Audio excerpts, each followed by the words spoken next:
Hello. Welcome back to Let's Talk Ray Bradbury. If you've not subscribed to our channel, please do. It feels like it's been forever since I did one of these. You've probably actually seen a couple in the last few days, but those go back all the way to November, maybe October, but I just hadn't released them. But we are approaching the beginning of the new year, just a few days away when you see this, so I thought I should get back into Ray Bradbury and finally finish up this project. We are up to story number 73 of 100 in the Stories of Ray Bradbury collection. Today's tale is Tyrannosaurus Rex from 1962. If you're new to the channel, the way I do this is that I deliver just a very brief overview, synopsis, nothing too complicated, just trying to keep it quick.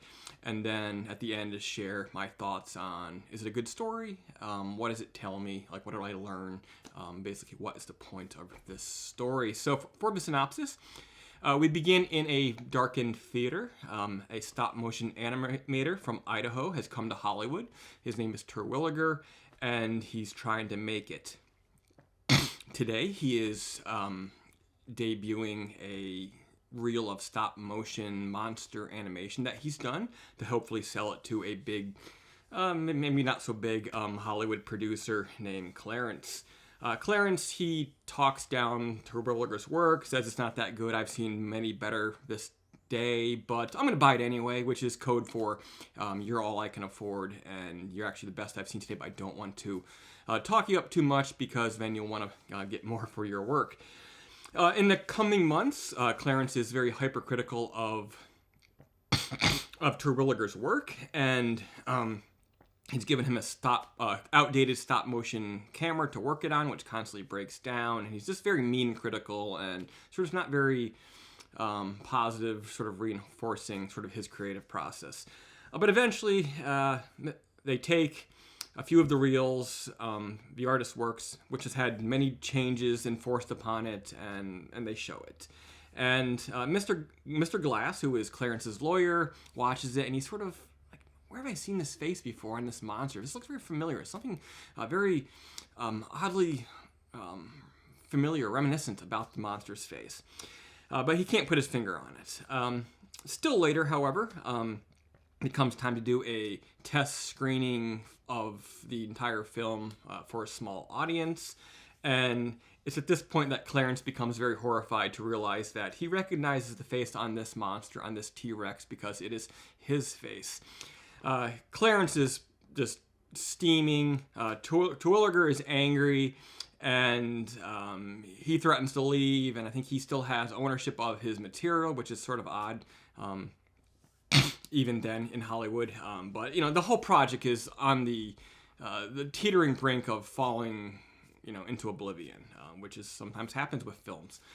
But then the lawyer, Mr. Glass, with a couple of rousing speeches, convinces Clarence that the T-Rex face appearing like him is a form of flattery, that you sort of work your way into his subconscious, and he's done this, and now it's like your face will be immortalized on the screen.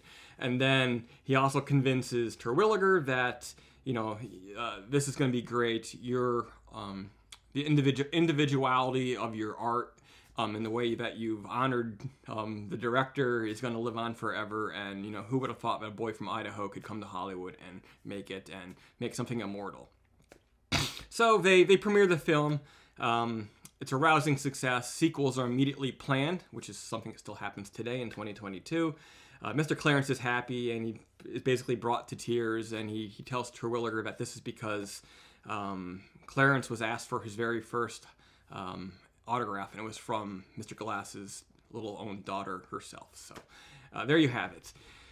It is a goofy, stylized story, but it's so relevant even today, of how making these big budget Hollywood films are a balancing act between art and business, and you can't overspend, but you also have to provide the resources, and someone needs to have an overriding vision, but yet you can't stifle the artist, and you have to find a balance where everybody sort of is happy, or you can't get people to work for you anymore and your films flop. But the studio paying the bill does have the ultimate power. This is very much the case with like the MCU, which is such a big moneymaker today.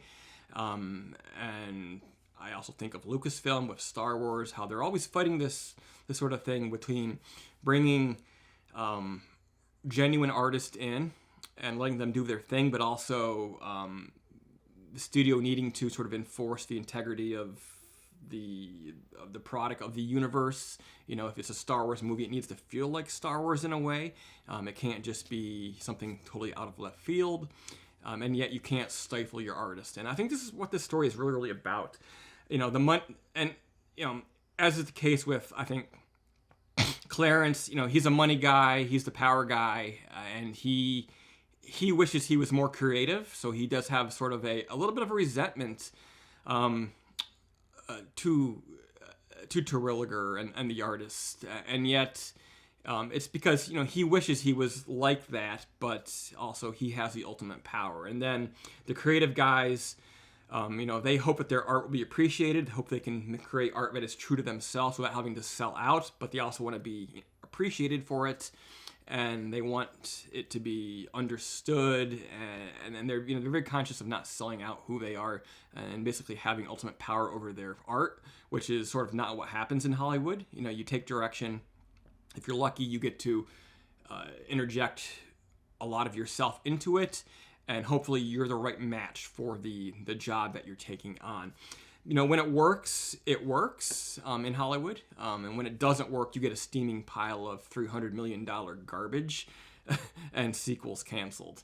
But what I thought was most interesting, perhaps, about this story is that ultimately it was the lawyer that held everything together. And we think of lawyers as being the bloodsuckers, the leeches, making money off of other people's misfortunes and using creative legal finagling to exert the power of the rights holder over the artist and to screw everybody else. But I think it was very interesting here how the two parties, the artist and the producer, were at odds, and the lawyer actually found the right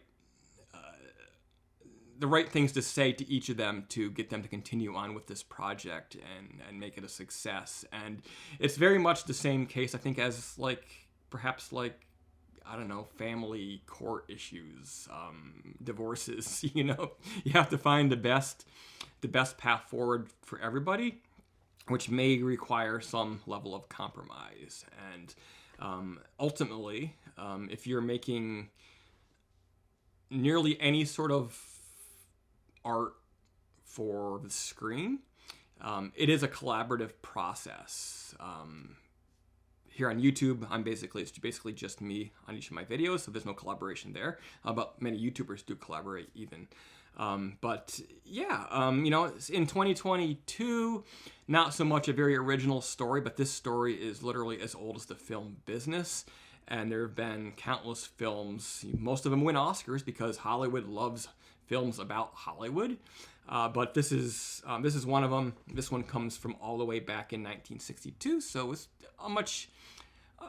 it was a fresher story back then, but even then probably not even quite original. But as is always the case with Ray Bradbury, he manages to do it with humor and sort of a lightness and an effervescence that I think only he is capable of. So that's why Tyrannosaurus Rex from 1962 is worth your time to read.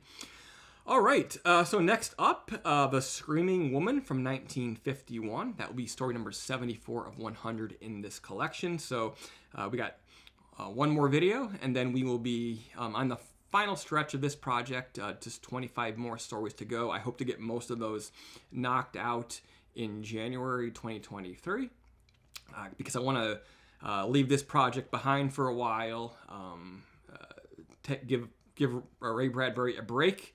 At that point, we will have done 200 Ray Bradbury short story reviews. I have some other things I want to get back to doing for the first half of 2023. I promise I will return to do more Bradbury. It's my intent to one day have reviewed every single short story he ever wrote, which is, by some estimates, between 400 and 600. It's going to be a bit to collect them all, but I do plan to do that. long term. But I think probably for February, shorts are being monetized on YouTube finally.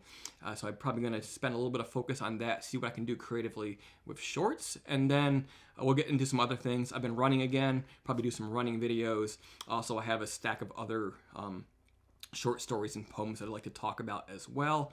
And ultimately, I like to do a brand new show. Most of the stuff we do here on this channel are evergreen.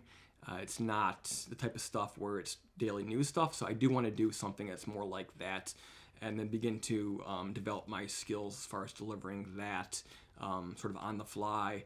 Because this is all working up to doing some live stuff sometime down the road. Maybe not this year or next year, but definitely it's coming. That is where this channel is going to go. But I still have a lot to learn, a lot of practice to do, and Ray Bradbury is part of that process for me. So thanks for tuning in, and I will see you again soon.